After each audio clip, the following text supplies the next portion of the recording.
The start of the 2024 golf season, and it's going to be Alan's full year working with the tribe and Pat. And there have been a lot of upgrades over the summer of last year towards the end when Alan arrived, but a whole lot more over the winter and the spring. So we're going to take a tour around the course and we're going to finish here. And Alan and Pat will tell you about all these exciting changes.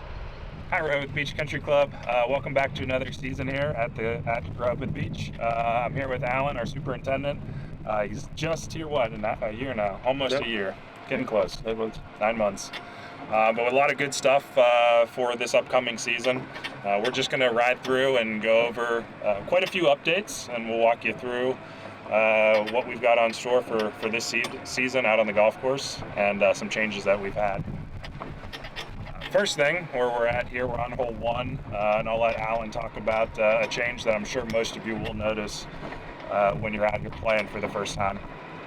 We were kind of hoping you wouldn't notice, which means we did a really good job, but over the winter we needed some fill for 19, filling behind the bulkhead, and Joel, the architect, suggested the bunker number 1 is eventually supposed to come out for long-term plans. It really does nothing for the hole right now, so the plan was to remove it and use it for fill, so we did. Luckily the blending came really well and it blended right back into what was there, and you could barely tell. But hopefully you do miss it, because that means we did something right. Yeah. One of the other updates that you'll see this season, Alan and his team have been extremely hard at work fixing all the tee boxes, making them look really nice for upcoming Centennial. So when you're out here playing, you're going to notice every tee is squared off. He kind of did some fun things with the bent grass just to make it look a little nicer. You'll see tees flowing into each other. We'll show you some throughout this video. One of the big things too was to make sure that it wasn't a full renovation, it was just to clean them up, make them look better. So not all the tee surfaces were completely leveled. Some of the holes we did actually do some work on, but we basically just took what was there and made it more aesthetically pleasing for the course going forward. Yeah, we do have new flag sticks that you'll be seeing this year to go along with our flag that we had introduced last season. Additionally, obviously, you had a full year with our pin location software. I know feedback was that there's a lot of new pins that you might not have seen, some very difficult pins. We'll continue to use the software to tighten that up, hopefully get you pins that are new to you, that you'll be able to view or play a different course all the time. Additionally, this year we did purchase a software that actually makes your carts go to the pin, called TruePin. So GPS directly to the pin now if you're playing out there and using one of our carts. The one thing too with the yellow pins for over the winter, we put them out for better visibility, and they also just sit better with the cups over winter so they don't stick. So once the new ones come in, they will be changed out, but I think they're 5 or 6 weeks now, right? That time we're making this. But there will be a change out for the yellow pins, and they'll be back next winter. New this year, just to continue to do our best to keep our membership safe, we are utilizing a new system called the Perry Weather System. We actually do have a weather station, which is actually just out the side here. It's the Perry Weather Station. There's one full weather station, and there's 3 sirens now. You will actually be able to view the Perry weather information right in your club app. So if we do have a delay on the course, you'll hear a siren, you'll hear a voiceover now on the golf course just to seek shelter. And then you will also be able to see the countdown of when you'll be able to get back on the golf course right from your phone. So it should be just a little easier communication. Yeah, good point. And the carts will have it on there as well. So you'll be able to view when you can get back out there. Obviously, it's not going to let you out there until it is very safe, but you will have that ability to just see exactly where you stand and decide if you want to stick around or call it a day if we do have weather come in. So as we come up by 5T right here, one of the projects over the winter, obviously with the tees, we needed to square them up, get them lined properly, and get them heading in the right direction. 5 was one of the first big ones we hit. A lot of the other ones were pretty easy because the main pad was there, but number 5 was a weird banana shape. To square it up, we had to move the back corner tee back to get the area. Obviously being a short par 3, we need as much teeing space as possible on it as well. So it was a pretty drastic change as the surface got bigger. When we did that, the trees came into play, and with that, they had to be removed, unfortunately, for some people. But the benefit was we actually got an extra T-pad on there. It opened up the front of the hole a little better, and ultimately gave us a slightly better shot too for the hole. Overall, it's improved everything, and hopefully everyone gets to enjoy it this summer. Yeah, one of the things with par 3 tees, that's one of the tee structures on a golf course you need to make sure you have big enough. Usually you're only taking divots with irons, hopefully. Maximizing that space is important. So when we had that little issue with that back corner with the trees overhanging, to have the ability to add that tee, which also does open up more of the teeing area for anyone who plays forward tees, it does give you a more clear shot to the green, not having the bunker in your line. So as we come by 6T and the back of tennis, some people might have noticed obviously the tractor's been running there from time to time over the year, pumping the water out of the property because for tidal flow and flooding. This year the Z pipe that comes out, basically the pipe that stops everything back draining, corroded away, which we're starting to see a lot of around the property due to the salt water and age. So that had to be replaced. Right now we're still currently fixing on it. We kind of have to make sure everything settles in its place first. So as we go, that'll get leveled out. You will hear the tractor from time to time. We are looking into some other options for the future too to make it more quieter in that area. The other thing is we pass number 6 right now is the bulkhead, which has failed and is failing in the areas it hasn't. The plan is over the summer on closed days we are going to start removing the bulkhead in sections, preparing it to add sod, and it'll remain open for a while as we get 2 sections for truckloads of sod, enough for a truckload of sod. Once that's done, it'll by the end of the summer, midsummer here, it'll be taken care of too and looking a lot prettier. It'll just be a rolled edge as opposed to the bulkhead, but it should turn out nice and be a lot cheaper to have to replace a massive line of wood and also look more natural. As we're riding up 6 and we're talking about days where Alan will be working a little bit on that bulkhead, our calendar has gone through a change this year. The golf committee spent a large part of late fall and the winter, early winter, looking at how we can make the course most available. Our club has grown. We have more rounds than we've ever had. So just looking at ways to make sure that we're utilizing our tee sheet, our events properly to have the most open amount of time for those who may not want to participate in the events, but they're down on weekends, whatever it may be, and want to have the ability to get on the course as easy as possible. You may have remembered Monday used to be our maintenance day where we were closed till the afternoon. Monday now we are going to be open with our regular time in the morning. So in season, I believe we're 7:30 first tee time on Mondays. So you'll be able to play all day. Monday night we will have twilight beginning at 2 o'clock. So that's a big change. Twilight moving from Friday to Monday. And Monday's twilight at 2 or 4? 4. You said 2. I said 2. Cut that. And then Tuesday is now going to be our maintenance day. So Tuesday, the course will be closed till noon. Give Alan time to get a lot of the stuff that we need to keep this course in nice shape done. The course will open at 12 o'clock on Tuesday with the first starting time. Wednesday is going to be our ladies' day starting this year. We're going to really try to get the groups playing together, similar to our men's day. They are still going out separate, so the 18-hole ladies will play at 8:30, 9-hole ladies will play at 9:30. We may have to play with some of the times as we see exactly how it works with how much participation we're getting. But the course will be closed in the mornings for our ladies' day on Wednesday mornings. The course will open for regular play in the afternoon. Thursday we have our men's day as we normally have at 1 o'clock. Friday, Saturday, Sunday, outside of any major club tournaments, will be open for member play. So we are taking our blocks, our total blocks on the golf course from 5 days where there's blocks on the course to 4. So we're excited to hopefully open up some additional starting times for the entire membership. One thing to benefit on Tuesdays for maintenance is a lot of times on Mondays when we're closed, we got to catch up on regular maintenance from the weekend, mowing, breaking bunkers, whatever else. At the same time, we also got to do all the other non-regular maintenance projects. So moving to Tuesday gives us Monday to catch up, get the course prep for the week, and then Tuesdays we can do our needle painting or aerating, whatever we need to do, the minor stuff, which is out of normal sequence. So it worked out for everybody really well on that one. We're coming up here on hole 9. One thing that we did work on this season is trimming up the loblolly pines on the right of the tee box.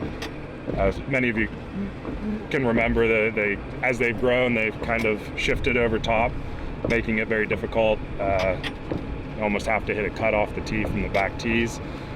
So those are trimmed up on the right-hand side, hopefully make it a little bit more playable for everyone. We also moved some of the dead trees along the left by the houses, and a couple of the dead trees up along the right side of 9 too. You may see the stumps, they'll be gone shortly, but you'll see the dead rings inside them, so they're, for safety, we had to get rid of them. The plan for the range here too, for the thin area that gets a lot of traffic behind the mat, we're going to try some Bermuda grass in there temporarily this year before we come up with a better solution. The wear and tear in the summer should be better, so it should help that area stay denser and better looking over the entire season. We also replanted the trees along each side of the range for better protection, and they're hopefully deer proof. I think there's 65 of them we planted, and they're native species, so we took out ones that were non-native and put ones back in, so that are and should be looking better after a couple of years rather than being eaten away by the deer.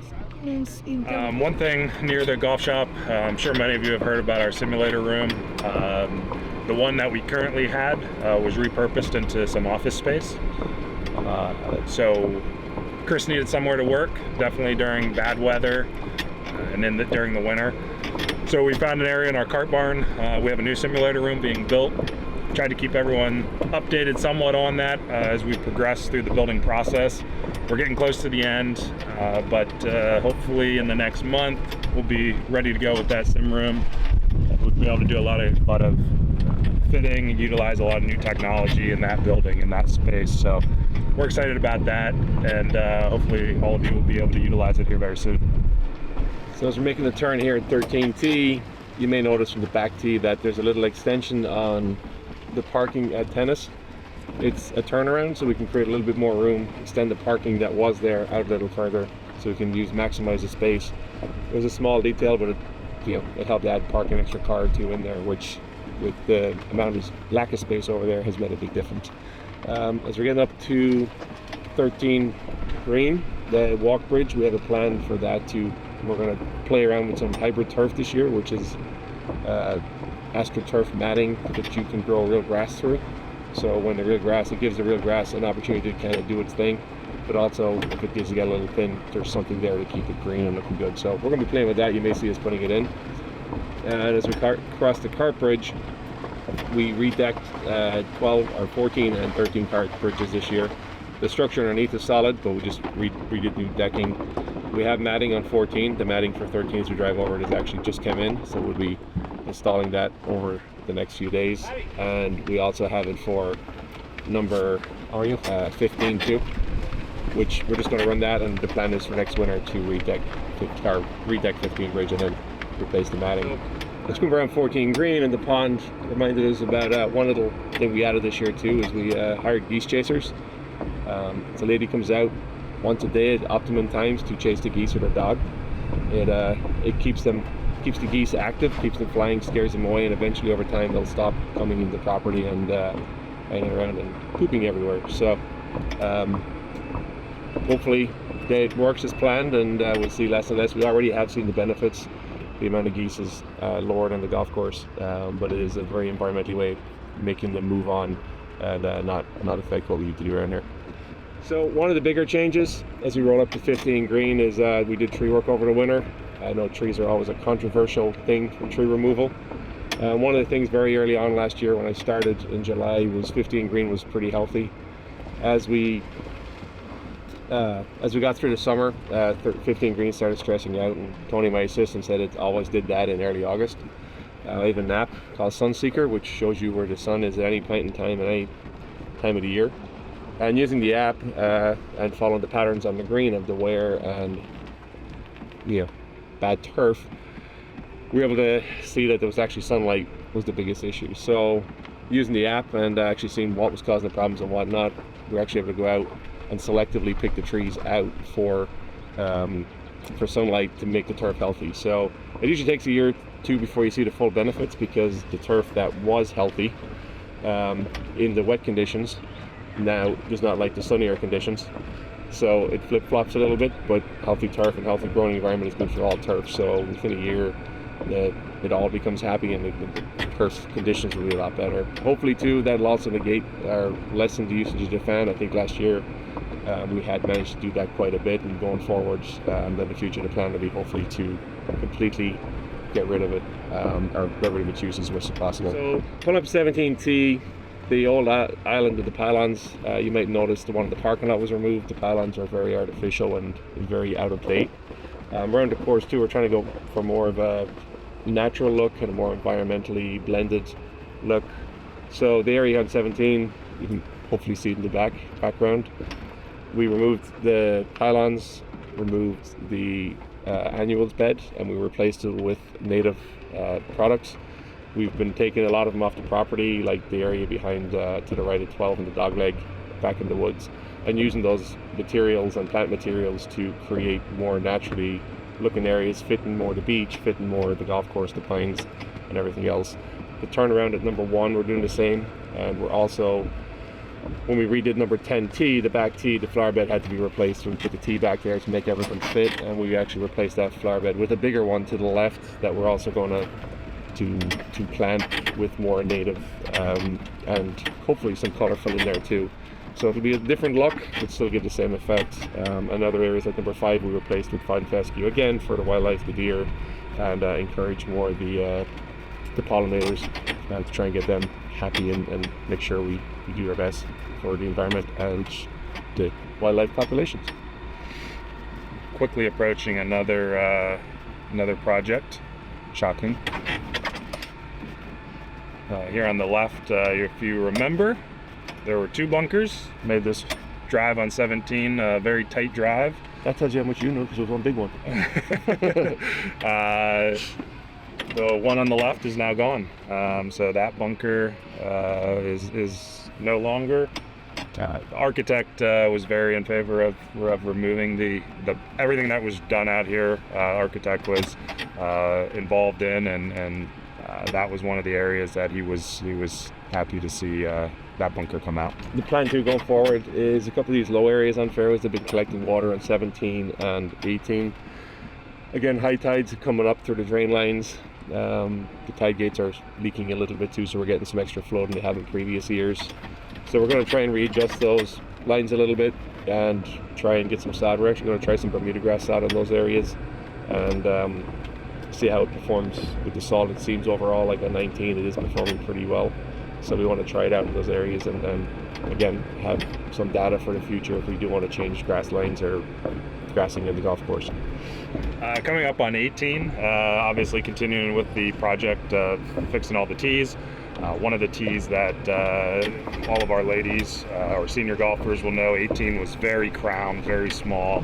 Alan and his team rebuilt that tee, laser leveled it, so it's a much bigger area now, and it's I think a much better playing surface for our ladies and anyone playing the forward set of tees. So as we're driving up 18, we're getting close here to the end of our tour before we get to the main the main attraction. Thank you. The one big change for this year is aeration. I think some people that been out here already realized the greens aren't aerated. I've heard numerous times how greens have never been this good in the year, and that's generally because they just haven't been aerated. When I started interviewing last year, the greens, we had a late spring and the greens weren't healed, so it was one of the things we discussed about trying to mitigate going forward. At my last job, I did a lot of research about the best times for aeration, and luckily the Greens Committee and the board, everyone here went with it at RBCC. So we look back at the last 5, 10, 25 and 50 years data for soil temperatures. Cool season turf gets really actively growing around 55 degrees Fahrenheit.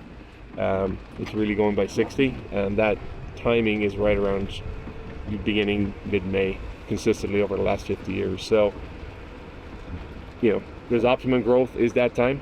So if you aerate on March 1st, April 1st, or May 1st, it's going to heal after that time. You will get some healing beforehand, but ultimately that's when it's going to fully heal in. So the decision was made to get the areas aerated on time, maximize the heating time, maximize the open on the golf course being open and available to the membership, and at the same time, benefiting on us end so we can actually get the areas just still completed. A little bit of pressure come May, but I'm fully confident that we'll be able to get this done on time and get everything healed up.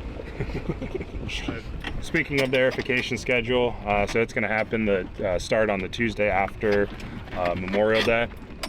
We'll be closed on the course for, I believe, 3 days. I think so, yeah.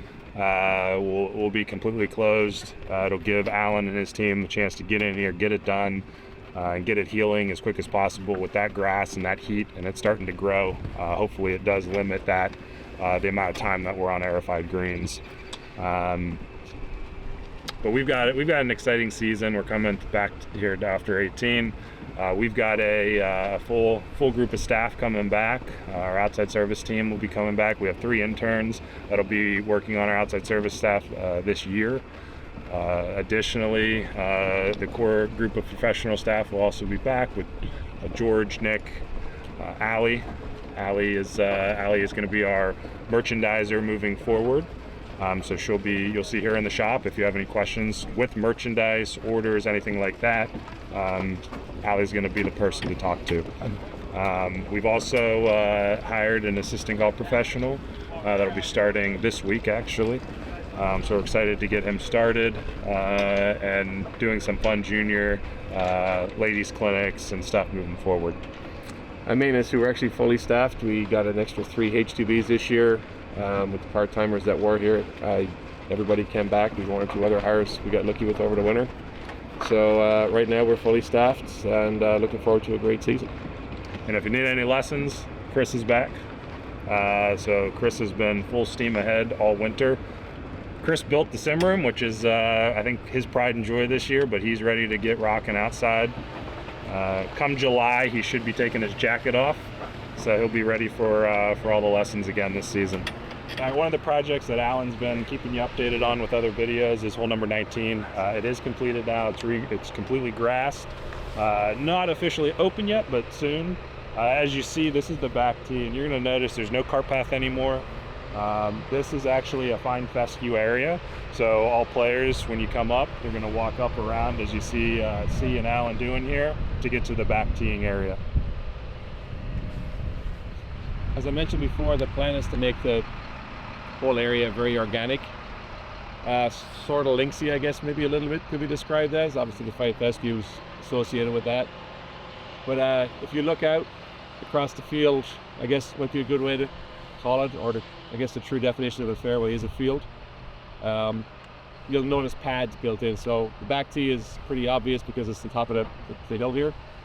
But right in front there's a pad, below there's a pad, out in front there's a little pad, there's a pad over closer to the patio. And each pad is a level tee box that we can define and we'll shoot the yardages and rate the course from.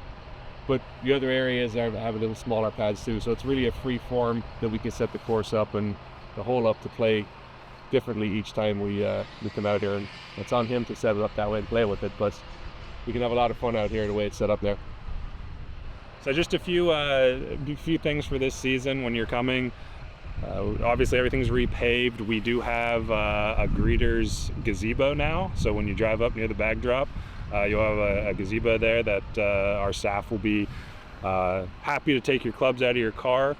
Another new addition that we have this year is those hot days you get off that golf course, one of the things you want to do is wipe your face with a nice cool towel.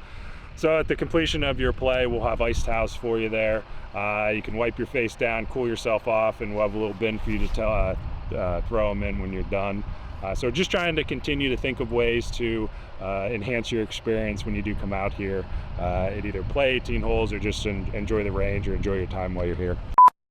Does he get in any of this, or is he just going to? I think he's just our driver. Really? Chauffeur. I thought he was supposed to be part of this. I am. I'll do the edit. He was the one supposed to be asking the question. You're gonna do the bloopers. Yeah.